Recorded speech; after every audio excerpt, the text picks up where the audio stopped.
Hi folks, John Cordisco back again with another chess video for you. This is something I don't normally do. Normally I use a computer screen. I'm going to do what I call a live video, very much like my friend, the Backyard Professor. By the way, thanks Carrie for the shout out you gave me in your other day in your video. I appreciate it. This is a game that was played, the Women's FIDE Grand Prix. It's a series of tournaments to determine the World Championship challenger to the current Women's World Champion. Between Katrina Lagno of Ukraine, who I like a lot. She's a great player, class act. She's a cutie too. And Olga Girya is black. Let's go through it. Katrina Lagno is white. E4, C5. Not used to using a paper here to read it. Knight F3, E6. D4 for white. Pawn takes. Knight takes. Typical Sicilian stuff. Black goes knight C6. Knight doesn't want to go in there. Knight C3.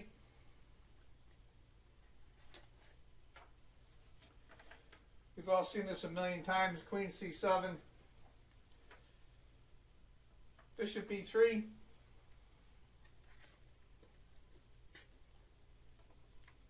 And A6. E2. Just developing here. B5. Black's trying to get some space on the queen side, as you can see. It's going to be interesting how this works out. Knight takes. And queen takes. That's interesting. Now you notice Black has very little control of the center with his pawns. White's got a nice pawn here. It's a really nice setup. I kind of like it actually. And Lagno decides to go E5. Controls a lot of key squares. This knight's going to have a hard time getting out now. Now Black goes queen back to C7. Which bishop to F3. Well, that's why, of course, she moved the queen, because she would have lost the exchange. Bishop up. And this is an interesting position here. White decides to castle.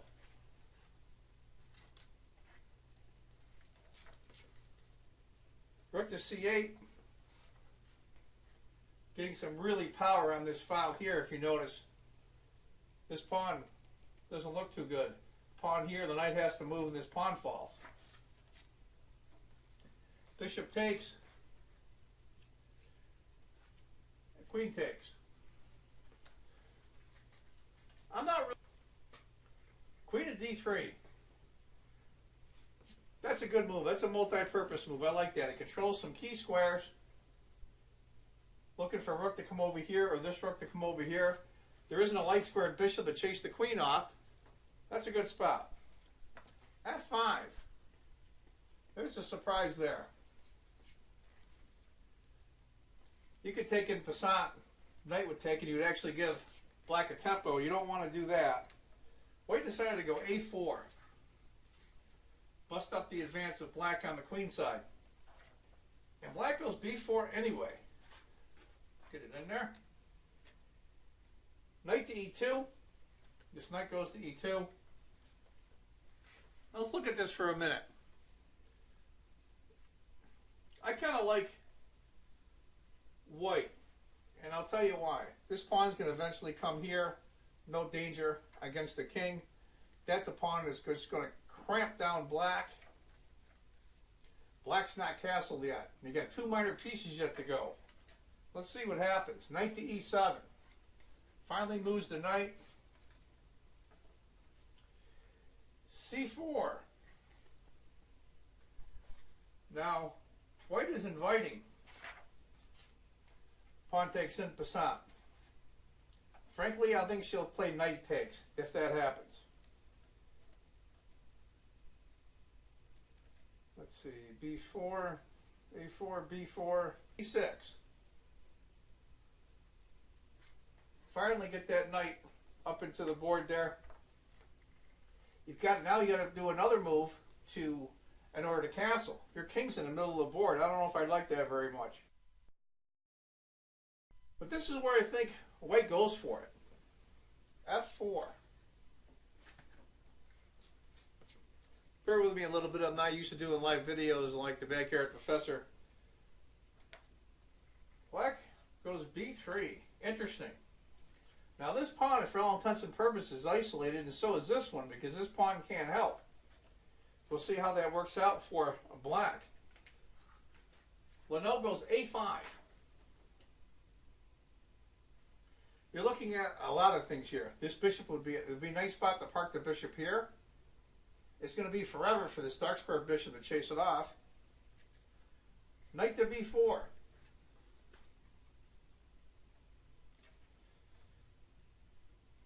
Queen takes the pawn. Free pawn. Why not? Queen to E4. Now it's getting interesting. Very interesting. I'm used to looking at a computer screen when I do these, so I still like white. There's a lot of pressure here, to be sure. This knight isn't really doing much right now, to be honest with you. It's guarding this square and this square. But what else can it do? Knight to D4. All of white's pieces are in play. For two minor pieces, both rooks are connected, the king is castled, and this bishop's yet to come out, and black's not castled yet. Knight to D3. Look at this knight coming in. But what's the real threat here? I really don't see much of one. Rook to F3. Being that the F pawn's been moved up, that rook can come up. There's a lot of things. This rook can come over and double up in case this ever opens, or this rook can swing over for an attack on the king side. G5. If I can get it in there. That's an interesting move. Trying to provoke white into opening up. White plays rook to D1.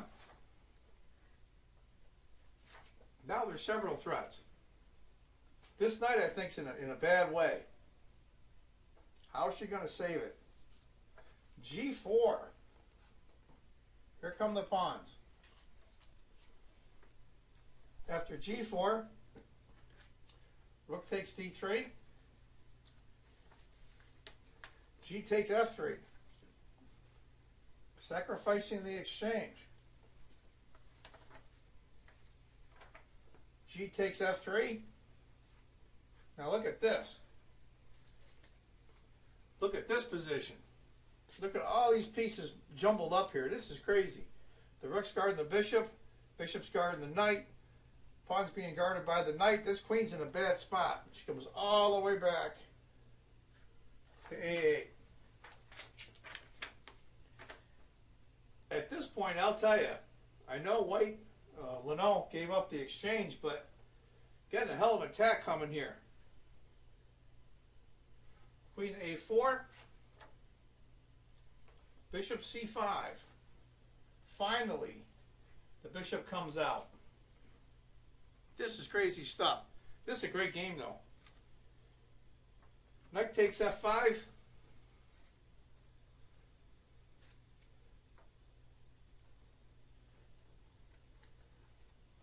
Great move. Great move.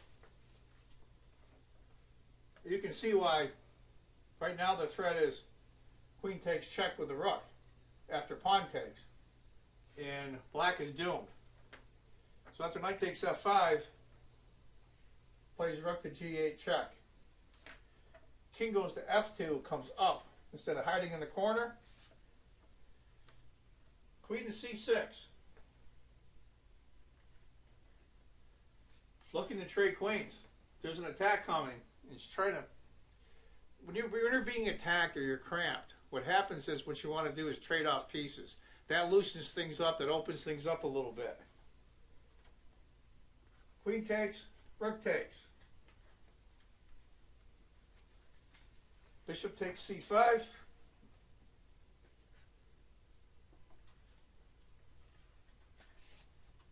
She played E takes F5 instead. Instead of recapturing here, she took with a pawn. Now let's take a look here. We've got 4, 5, 6 pawns against 4. But black is up the exchange. So what white has a bishop and 2 pawns for a rook. Let's see how this works out.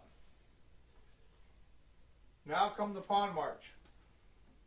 You got majorities everywhere. You got 3 on 1 over here. You got 4 on 2 over here. The pawn march is just coming.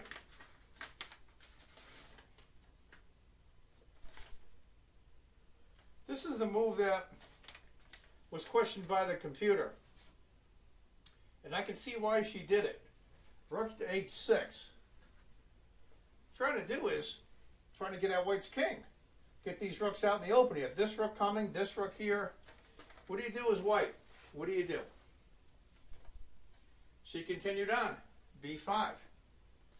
You got an asset. Your passed pawns. Use them.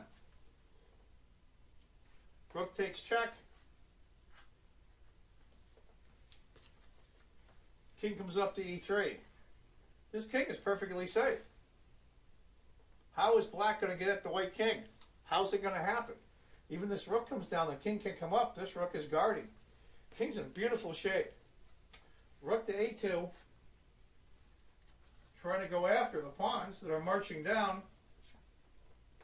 And she continues on. b6. That pawn is looking bigger and bigger and bigger. Rook to b2. Trying to stop the pawn. Because it can't move now. The rook will take. So what would you do here as white? What would you do?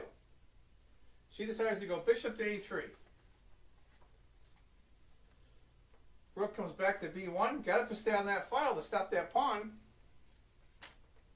Now this is a move that surprised me a little bit, but I can see why she did it. She goes e6. And the computer gives an exclamation point. That's a great move. Great move. King's in a lot of trouble. Rook to g7. Just guarding the pawn. If it takes, the rook comes in, can help with the passed pawn. Now this is a great move. Great move. Can you see it for white here? Can you see the move that basically wins the game? Bishop f8. How sweet is that? That's a sweet move. It really is. I mean, black's all tied up here.